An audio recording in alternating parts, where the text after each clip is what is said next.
Bismillahirrahmanirrahim. Assalamualaikum warahmatullahi wabarakatuh. Bertemu kembali dengan saya kali ini dalam Internal Quality Assurance System Question and Answer Series atau Sistem Penjaminan Mutu Internal Question and Answer Series. Pertanyaan yang akan kita bahas kali ini mengenai identitas organisasi. Jadi ada pertanyaan, identitas apa saja yang perlu atau fardu ada dalam dokumen organisasi. Jadi perlu diperhatikan yang pertama bahwasanya dokumen organisasi yang dimaksud di sini adalah dokumen internal dan dokumen eksternal yang bisa memperkuat kedudukan dan kepemilikan organisasi atas identitas yang dimaksud. Oke, nah di dalam dokumen internal organisasi itu harus menetapkan, mengesahkan, dan memuat identitas organisasi. Jadi dokumen yang pertama, dokumen internal atau dokumen internal organisasi itu yang harus berisi penetapan, kemudian pengesahan, dan memuat identitas organisasi. Di antaranya adalah piagam pendirian atau statuta atau ADART atau dokumen standar identitas organisasi dan atau ketentuan atau pedoman-pedoman lainnya. Sedangkan dokumen eksternal itu adalah untuk memperkuat kepemilikan identitas organisasi. Di antaranya adalah surat atau keputusan atau sertifikat atau apapun nama lainnya sebagai bukti pengakuan secara hukum dari negara tempat organisasi Anda berada atau melakukan operasional kegiatan. Nah, sekarang identitas apa saja yang harus ada, ditetapkan, disahkan, dan dimuat dalam dokumen internal dan eksternal tersebut? Yang pertama adalah nama organisasi. Kemudian yang kedua adalah logo atau lambang atau simbol atau tanda gambar atau bendera atau stempel atau trademark atau brand. Ini ada dua poin ini, yaitu nama dan logo yang dipakai. Oke, sekarang yang kita bahas terlebih dahulu mengenai nama organisasi. Terkait nama organisasi, apa bisa organisasi itu menggunakan nama lain dalam bahasa yang berbeda? Jawabannya bisa dan boleh saja. Banyak organisasi di dunia ini yang memiliki nama dalam beberapa bahasa berbeda, dan nama dalam beberapa bahasa berbeda tersebut apabila tercantum dalam dokumen organisasi atau ditetapkan atau disahkan sebagai salah satu official name, maka berstatus legal formal. Di antaranya sebagai contoh, yang pertama OECD, Organization for Economic Cooperation and Development. Ini dalam bahasa Inggris. Tapi apakah ini nama pertama atau nama aslinya? Ya, ini nama official tapi dalam bahasa Inggris. Nama asli atau nama pertamanya itu adalah OCDE, Organisation de Coopération et de Développement Économique en français. Jadi organisasi ini nama aslinya adalah berbahasa Prancis, official berbahasa Prancis, tapi juga memiliki nama lain dalam bahasa Inggrisnya, dan ini sah, kedua-duanya legal formal. Kemudian contoh yang kedua, KAUST, KAUST, King Abdullah University of Science and Technology. Ini dalam bahasa Inggris. Ini official dan memiliki kekuatan legal formal juga. Apakah nama aslinya yang bahasa Inggris? Tidak. Nama aslinya adalah Jami'ah Al-Malik Abdullah Lil Ulum wa Taqniyah dalam bahasa Arab. Jadi ada namanya dalam bahasa Arab sah dan memiliki kekuatan legal formal, ada juga namanya dalam bahasa Inggris sah dan memiliki official dan memiliki legal formal juga. Oke, Kita ambil contoh yang lain lagi, KACST, King Abdul Aziz City for Science and Technology. Ini nama official formal dalam bahasa Inggris. Tapi nama aslinya apakah juga bahasa Inggris? Tidak. Nama aslinya adalah Madinatul Malik Abdul Aziz Lil Ulum wa Taqniyah. Ini dalam bahasa Arab, nama asli dalam bahasa Arab, official, dan memiliki kekuatan legal formal juga. Jadi yang dalam bahasa Arab maupun dalam bahasa Inggris kedua-duanya sah, official, dan memiliki kekuatan legal formal. Kemudian contoh yang berikutnya ada KLM Royal Dutch Airlines, dalam bahasa Inggris demikian. Tapi apakah itu nama aslinya? Tidak. Nama aslinya adalah Koninklijke Luchtvaartmaatschappij.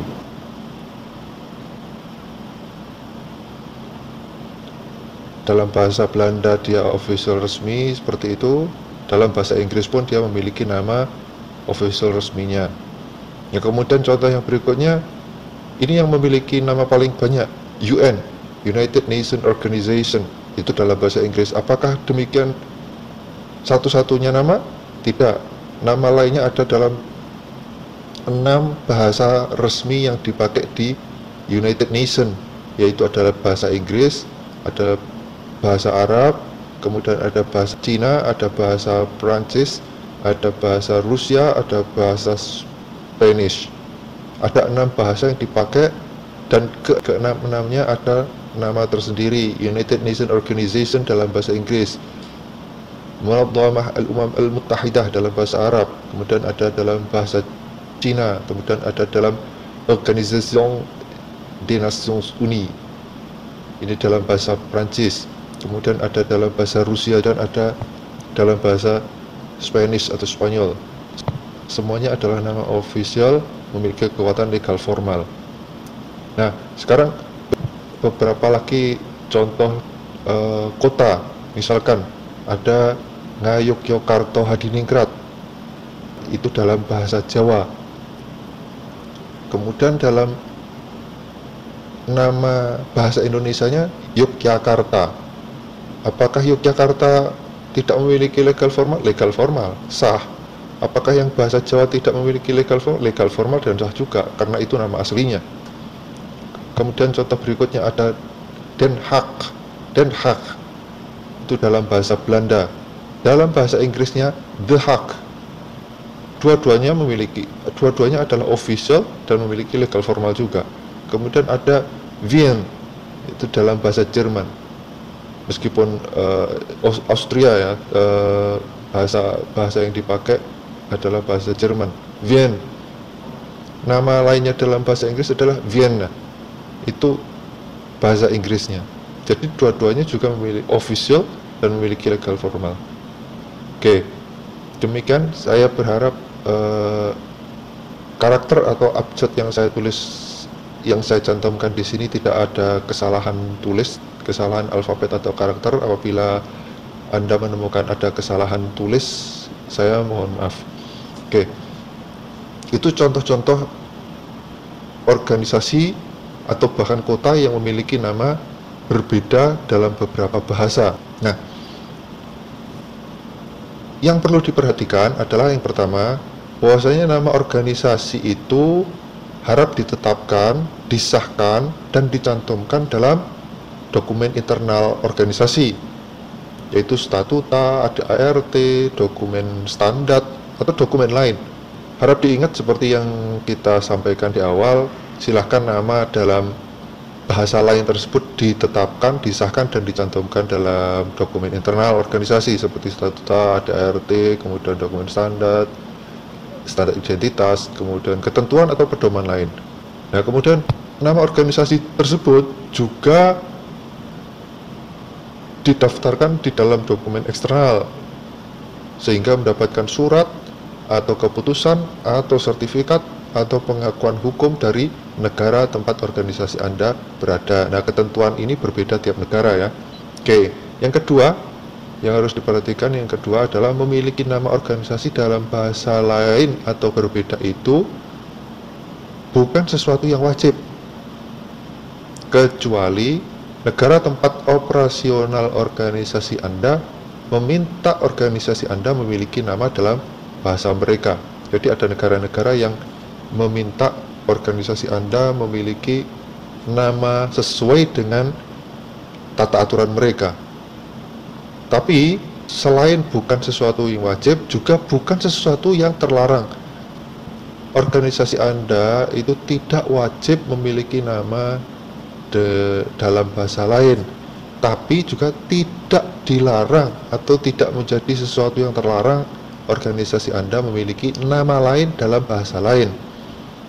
Orang di luar organisasi Anda tidak boleh memaksa organisasi Anda harus punya nama dalam bahasa lain, kecuali tadi negara tempat operasional Anda meminta organisasi Anda memiliki nama sesuai dengan bahasa di negara tersebut. Nah, ketentuan ini berbeda-beda setiap negara. Nah, begitu juga sebaliknya, orang di luar organisasi Anda tidak bisa memaksakan bahwa organisasi Anda tidak diperbolehkan memiliki nama dalam bahasa lain. Nah, begitu ya. Nah, oke. Poin ketiga yang harus diperhatikan adalah bahwasanya nama organisasi dalam bahasa lain itu apabila telah ditetapkan, disahkan, dicantumkan dalam dokumen, maka dia berstatus official, resmi, memiliki kekuatan legal formal, terutama di negara terkait tempat lokasi operasional organisasi Anda atau secara internasional. Nah, bila sudah ditetapkan dalam dokumen internal organisasi atau sudah mendapat pengakuan dalam dokumen eksternal secara hukum atau negara, maka berkedudukan official, legal formal, dan penggunaan nama di luar dokumen tersebut dianggap sesuatu yang tidak resmi atau unofficial. Apabila nama organisasi Anda, nama organisasi dalam bahasa lain tersebut belum ditetapkan, maka statusnya adalah unofficial. Jadi jangan cuma sekedar ngomong bahwa organisasi Anda itu multilingual misalkan, kemudian mengaku memiliki nama organisasi dalam beberapa bahasa berbeda, tapi tidak diperkuat dengan penetapan, pengesahan, dan dicantumkan dalam dokumen internal atau mendapat pengakuan surat keputusan, sertifikat, atau pengakuan hukum dalam dokumen negara, seperti yang tadi di awal sudah kita bahas, maka nama organisasi Anda dalam bahasa yang berbeda tersebut belum bisa dikatakan official dan tidak akan memiliki kekuatan hukum legal formal. Kemudian, saya beri contoh seperti ini. Yang pertama, contoh pertama, Organisation de Coopération et de Développement Économique en français dalam bahasa Prancis. Ini resmi organisasi ini memakai bahasa utamanya bahasa Prancis dan bahasa pertamanya adalah bahasa Prancis, resmi dan official. Kemudian memiliki nama lain, Organisation for Economic Cooperation and Development dalam bahasa Inggris. Ini juga resmi dan official.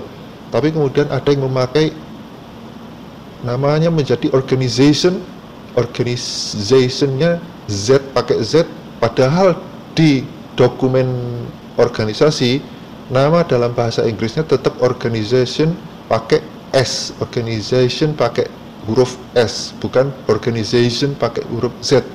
Nah, orang yang menggunakan nama organization menuliskannya dengan huruf Z itu sudah berarti merubah nama resmi dalam bahasa Inggrisnya menjadi nama tidak resmi atau salah dalam menulis nama, maka bisa dikatakan itu adalah penulisan tidak resmi atau penggunaan nama yang unofficial. Contoh lain, ada tadi kita bahas Madinah Al-Malik Abdul Aziz Lil Ulum wa Taqniyah dalam bahasa Arab. Ini adalah bahasa resmi, bahasa pertamanya, namanya dalam bahasa Arab resmi dan official. Kemudian memiliki nama lain dalam bahasa Inggris, King Abdul Aziz City for Science and Technology, dalam bahasa Inggris ini juga resmi dan official. Tapi kemudian ada orang menggunakannya secara terbalik atau menggunakan nama yang berbeda susunannya, seperti misalkan City of King Abdul Aziz for Science and Technology. Nah, ini adalah bentuk nama yang sudah dirubah dan berstatus tidak resmi atau unofficial. Maka inilah merubah nama organization menggunakan S menjadi organization menggunakan Z. Semacam inilah yang tidak diperbolehkan karena merubah nama. Begitu pula seperti contoh nama resminya King Abdul Aziz City, kemudian diganti menjadi City of King Abdul Aziz. Nah, itu juga merubah nama menjadi tidak resmi. Maka itu tidak boleh. Merubah nama seperti itu tidak diperbolehkan. Nah, misalkan Anda memiliki organisasi universitas atau perguruan tinggi, misalkan Universitas Damai misalkan, kemudian Anda menyatakan nama resmi organisasi Anda dalam bahasa Indonesia adalah Universitas Damai, kemudian Anda menyatakan nama resmi organisasi Anda dalam bahasa Inggris adalah University of Damai, tapi kemudian ada orang memakai atau merubah namanya menjadi Damai University. Nah, ini juga tidak boleh karena orang tersebut merubah nama resmi University of Damai menjadi nama tidak resmi Damai University. Tapi harap diingat lagi, apa Anda sudah benar-benar melakukan penetapan, pengesahan, dan mencantumkan nama resmi tadi dalam dokumen internal dan mendaftarkan nama tersebut untuk mendapatkan sertifikat atau surat pengakuan secara hukum dari negara atau dokumen eksternal. Nah, kalau belum ada bukti atau dokumennya, ya sama aja bohong. Tidak bisa menyalahkan orang ketika Anda minta nama organisasi Anda disebut University of Damai, tapi kemudian ada orang memakai Damai University, karena Anda tidak punya dokumen resminya. Oke. Kemudian selanjutnya yang perlu diperhatikan mengenai identitas nama organisasi di Indonesia, itu yang harus diperhatikan. Poin pertama adalah bahwa nama pertama yang didaftarkan itu harus berbahasa Indonesia dan sesuai dengan ketentuan yang berlaku. Itu yang pertama. Kemudian poin kedua, penggunaan nama dalam bahasa lain itu boleh digunakan apabila nama organisasi berkaitan dengan kesejarahan atau dengan kebudayaan atau dengan keagamaan. Kemudian penggunaan nama dalam bahasa lain ini juga diperbolehkan apabila organisasi Anda memiliki saham atau kerjasama atau bisnis dengan pihak lain di luar negeri. Kemudian penggunaan nama dalam bahasa lain ini juga boleh apabila organisasi memiliki layanan atau operasional dan atau cabang di luar negeri. Ini ketentuan yang terkait dengan nama organisasi. Nah, bahasa Indonesia wajib digunakan pada nama yang didirikan atau dimiliki oleh warga negara Indonesia atau badan hukum Indonesia. Nah, dalam hal organisasi memiliki nilai sejarah, budaya, adat istiadat, dan atau keagamaan, maka nama organisasi dapat menggunakan bahasa daerah atau bahasa asing atau bahasa lain. Kemudian penggunaan bahasa daerah atau bahasa lain atau bahasa asing tersebut ditulis menggunakan aksara Latin. Demikian. Nah, selanjutnya terkait dengan logo atau lambang atau simbol atau tanda gambar atau bendera atau stempel atau trademark atau brand organisasi. Nah, seperti halnya nama organisasi, maka logo dan sebagainya ini sebaiknya pertama ditetapkan dalam dokumen utama organisasi seperti statuta, ADART, standar identitas, dan atau ketentuan atau pedoman lain. Ini ada di dalam dokumen internal. Nah, kemudian didaftarkan secara hukum di Indonesia dan atau di negara lain tempat cabang organisasi Anda berada atau beroperasi, agar mendapatkan sertifikat atau dokumen pengakuan dan legitimasi dari negara tempat organisasi Anda berada. Kemudian yang berikutnya adalah disosialisasikan kepada seluruh stakeholders dan jaringan kerja, serta diimplementasikan dalam layanan atau produk organisasi. Demikian pembahasan kita mengenai identitas yang perlu atau fardu ada dalam dokumen organisasi. Apabila organisasi Anda mempunyai nama dalam bahasa berbeda, tetapkan, sahkan, cantumkan dalam dokumen organisasi, dan daftarkan secara hukum di negara tempat organisasi Anda menjalankan aktivitas atau berkantor agar berkedudukan kuat menjadi official dan legal formal.